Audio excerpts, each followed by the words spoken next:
Welcome to Business Television Africa. This is Business Stories, and we bring to you business stories in, around, and across the African continent. My name is Anna Maria Nyame.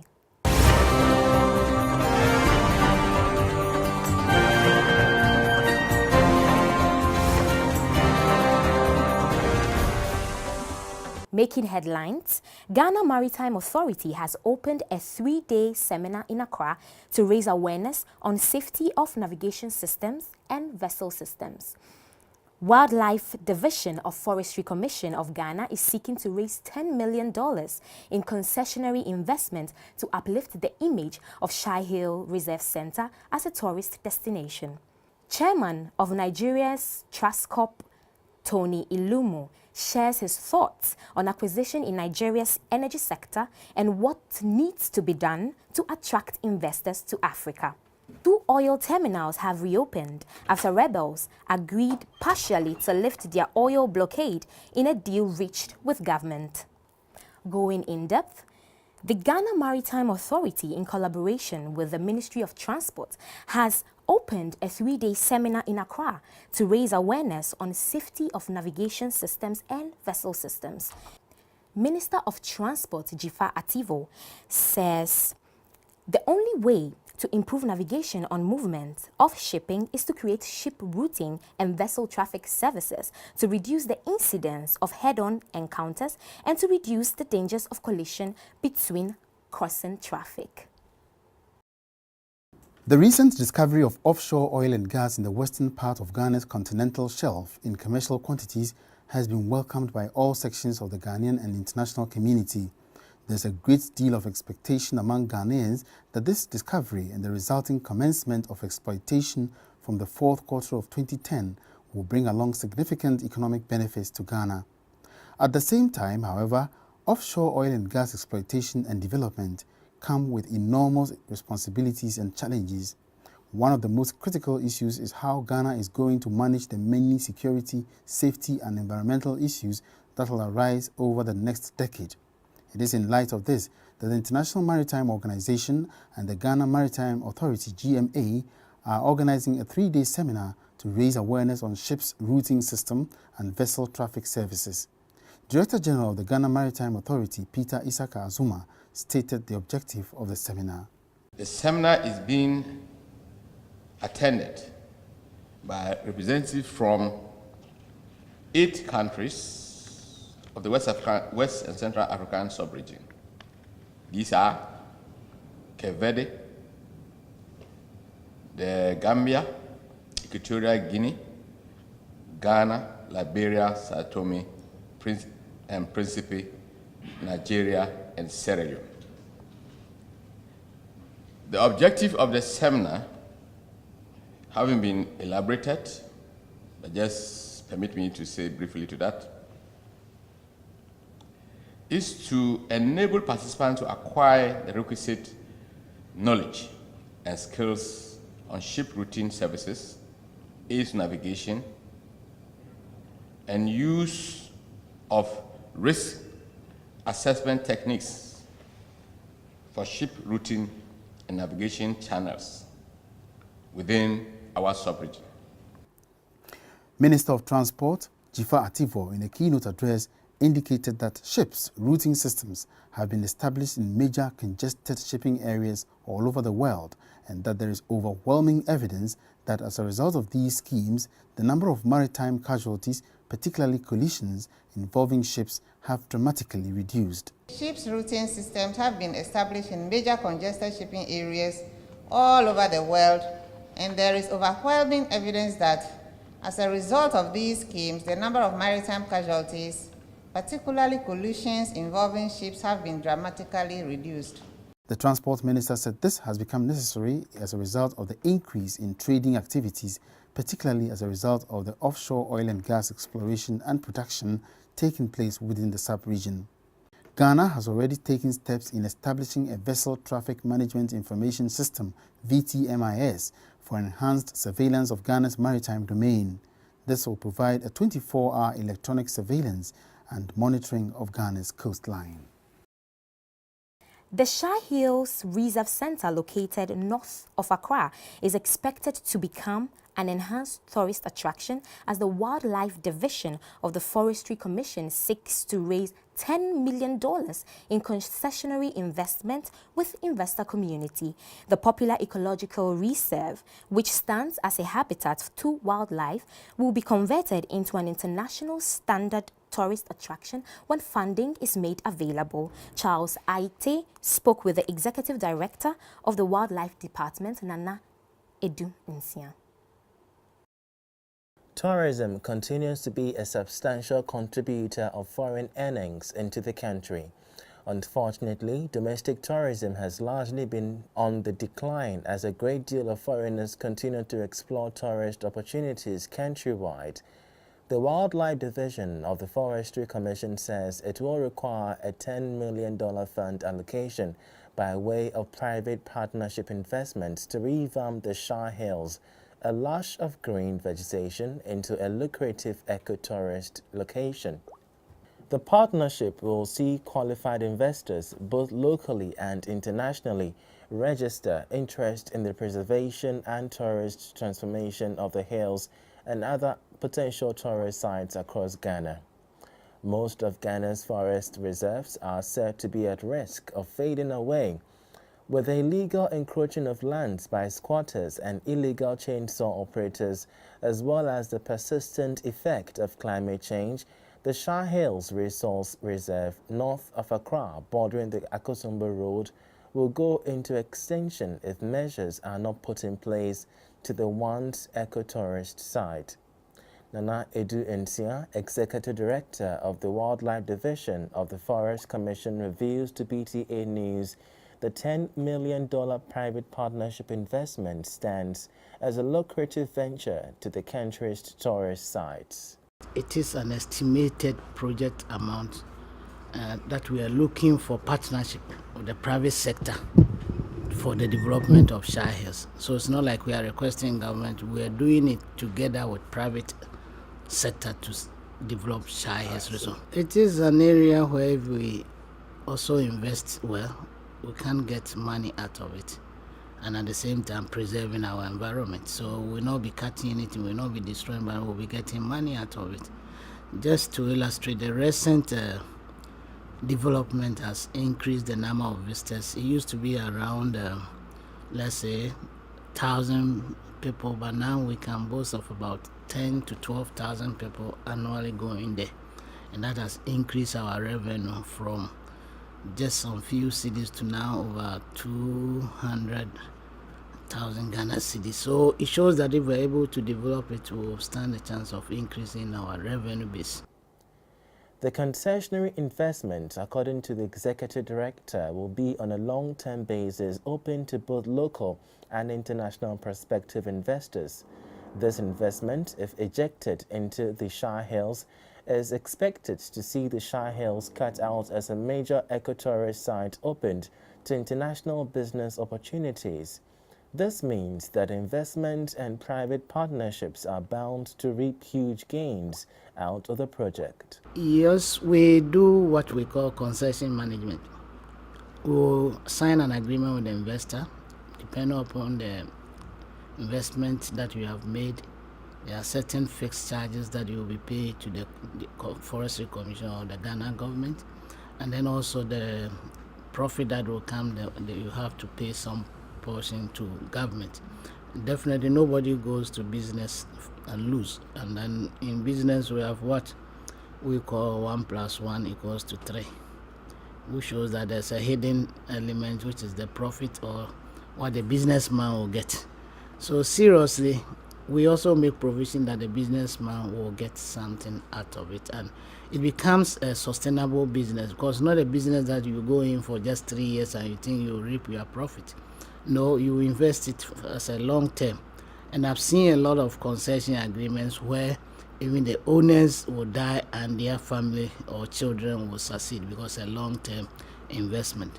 So if you spread it over so many, it becomes a very secure form of investment. That's why those who have money, other people already going for this type of business. With the change in the world's climate, questions remain on how sustainable investments could be in the wake of extinct wildlife and endangered forests.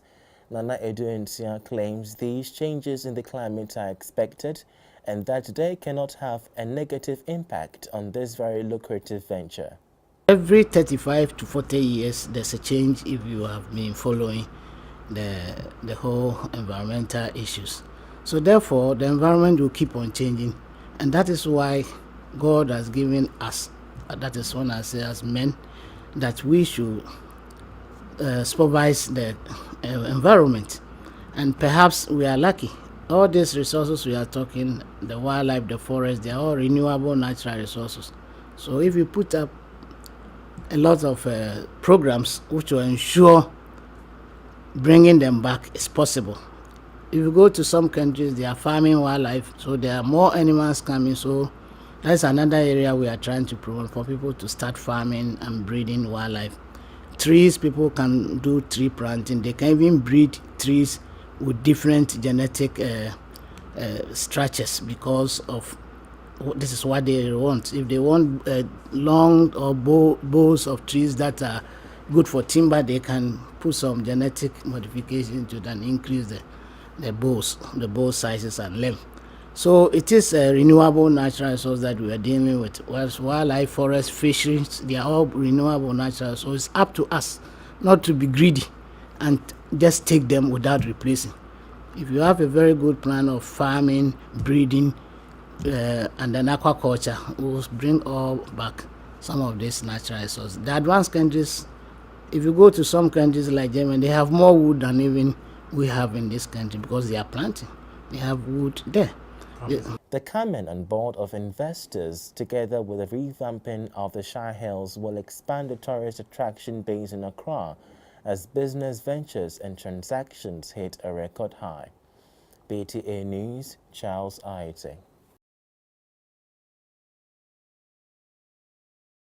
The Ashanti Regional Officer of the Electricity Company of Ghana, ECG, has given a 3-month ultimatum to all ministry departments and agencies and the Metropolitan, Municipal and District Assemblies in the region to settle all their outstanding bills or risk being disconnected.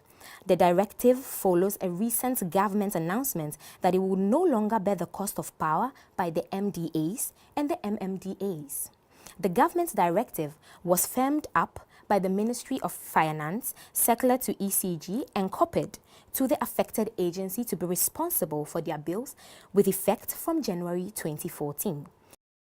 Political instability in some of Kenya's key tea export markets is compelling players in the tea industry to look for means of diversifying their output in order to expand their global market share. In line with this, the Kenya Tea Development Agency introduced the production of orthodox teas in factory per zone in order to grow the value of exports. The Kenya Tea Development Agency has 65 factories affiliated to it throughout the country, existing in 12 zones. Orthodox teas fetch better prices, and this explains the move to begin producing such. Already we have commissioned 2 factories, Mishimikuru and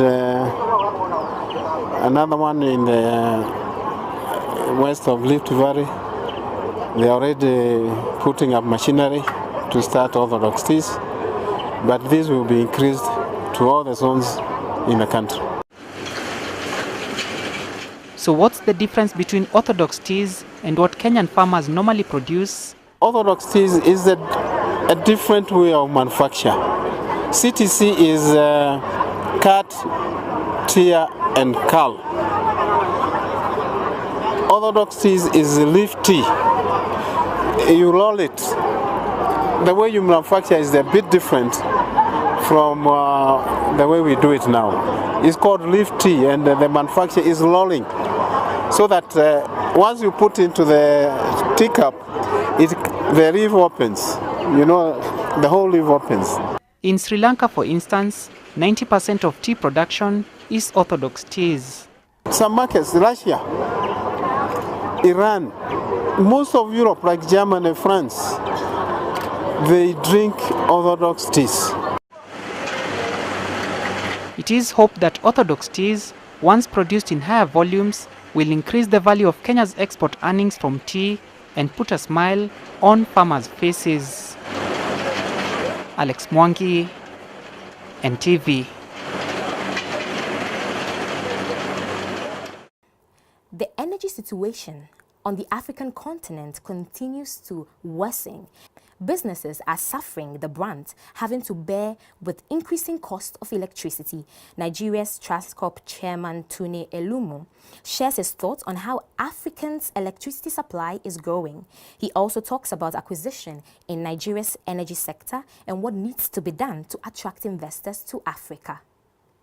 The last time Nigeria rebased its GDP was way back in 1990, but between then and now, a whole lot of new and large sectors have sprung up, making the 1990 GDP figure non-reflective of the true state of the Nigerian economy. No one understands the situation better than economist Biodun Adedipe, who is projecting a significantly higher figure than that of 1990. Looking at the level at which we had prices in 1990, which is the base year for the GDP at the present time, and then looking at where prices are today. So in my own estimation, I would say I expect between 55 to 65% increase in the GDP that we have currently. And that means that might put us at slightly above 400 billion US dollars. That will effectively make Nigeria the largest economy in the continent, surpassing South Africa. Analysts say that would attract more investment for Africa's most populous country. But there are concerns that the country's growth, which has consistently been in the region of 6.5% for about a decade now, could come under serious challenges. The bigger the economy in the real sense of it, the more difficult it is to move at a very high speed. So in which case, after we rebase, we should in fact, as policymakers, should look very closely at China. Because China is one big economy that has been able to perform, let me call it that miracle, of growing fast in spite of the size. On the streets of Nigeria, the euphoria that has greeted the rebasing in the business world is simply absent. Ask some Nigerians about it, and this is what you get. I don't know. But as far as for the progress of the country, I think it's not a bad idea. It's a nice one. It's a good one. A lot of Nigerians, the average Nigerian on the street, don't care about the gross domestic product. What they care is what's in for them, as in terms of exchange of food. The rebased GDP highlights the inherent contradiction in the Nigerian economy. Despite the country's consistent economic growth, basic infrastructure is still a big issue. With just about 2,500 megawatts of electricity for its 170 million people, power outage is a norm here. But the biggest headache for the country's government is unemployment, which is hovering around the 40% region. If investors will come into Nigeria, we should begin to look very closely at the number of jobs the investments we create, and not just in the quantum of investment, and not just in the fact that yes, they brought in money, and so we celebrate Nigeria as attracting the largest volume of foreign direct investment in Africa, which of course we have attained since 2009. Oil exports have plummeted 80% in the past 8 months after the closures of oil ports led by militiamen seeking greater regional autonomy. Traders have been watching the negotiation closely, keen to know when Libya oil is going to re-enter the market after major disruption. The deal means the reopening of 2 out of 4 eastern oil ports after an 8-month blockade by armed groups. It had been costing billions of dollars in lost revenue, devastating Libya's economy. Now, after prolonged talks between the protest leaders and government intermediaries, there's a deal. The mediators have reached an agreement approved by the government to reopen the ports in 2 stages. Firstly, Zueitina and Hariga ports will reopen, while Ras Lanouf and Es Sidr ports are going to reopen in 2 to 4 weeks. Certainly there will be other conditions and terms. The first signs of movement came less than a week ago with the release of 3 men who had stolen the Morning Glory oil tanker with up to $30 million worth of crude on board. The men had been detained by US Navy SEALs, who raided the tanker, then handed the men over to the Libyan government. The men's leader received a hero's welcome from the armed group that had been the main force behind the blockade. Its head, Ibrahim Jadran, was behind all the demands for autonomy and a larger share of the oil revenue for the eastern region. But it's believed there is dissent among some armed groups about making a deal with the government. And it all happened on a day when the eastern city of Benghazi was expressing anger at the way its leaders are running the country. Strikes were held in the public and private sectors, shutting down schools and the university. Approach roads to Benghazi's airport were blocked, and staff stopped work in the main terminal. All international flights in and out of the airport were cancelled on Sunday. The protesters are demanding that the General National Congress based here in Tripoli should be disbanded immediately. They say that infighting amongst parliamentarians has been a major factor in the breakdown of law and order, any semblance of it throughout the country, particularly in the east. While there may be optimism with some of the oil due to start flowing again soon, a combination of anger, depression and frustration among Libyans is bearing down heavily on this weak government. Andrew Simmons, Al Jazeera, Tripoli. That's all for Business Stories on Business Television Africa. But before we go, let's take a quick look at our top stories. Ghana Maritime Authority has opened a 3-day seminar in Accra to raise awareness on safety of navigation systems and vessel systems. Wildlife Division of Forestry Commission of Ghana is seeking to raise $10 million in concessionary investment to uplift the image of Shai Hill Reserve Centre as a tourist destination. Chairman of Nigeria's Trascorp, Tony Ilumu, shares his thoughts on acquisition in Nigeria's energy sector and what needs to be done to attract investors to Africa.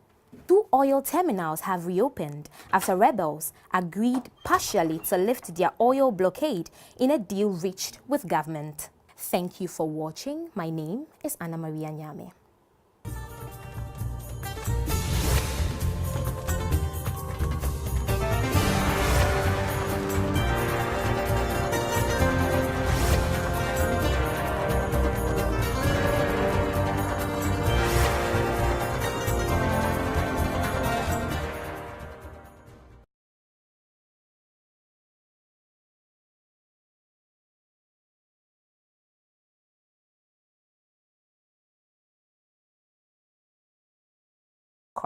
To raise awareness on safety of navigation systems and vessel systems.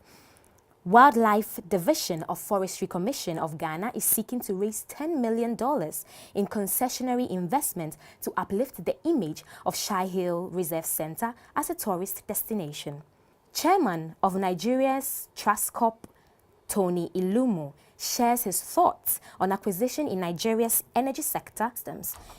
Minister of Transport Jifa Ativo says the only way to improve navigation on movement of shipping is to create ship routing and vessel traffic services to reduce the incidence of head-on encounters and to reduce the dangers of collision between crossing traffic. The recent discovery of offshore oil and gas in the western part of Ghana's continental shelf in commercial quantities has been welcomed by all sections of the Ghanaian and international community. There's a great deal of expectation among Ghanaians that this discovery and the resulting commencement of exploitation from the fourth quarter of 2010 will bring along significant economic benefits to Ghana. At the same time, however, offshore oil and gas exploitation and development come with enormous responsibilities and challenges. One of the most critical and what needs to be done to attract investors to Africa. 2 oil terminals have reopened after rebels agreed partially to lift their oil blockade in a deal reached with government.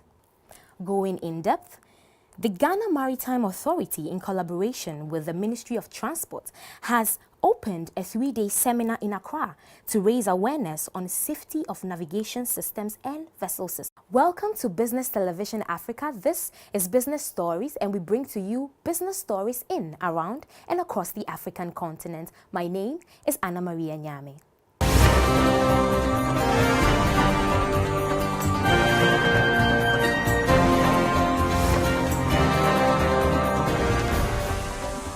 Making headlines, Ghana Maritime Authority has opened a 3-day seminar in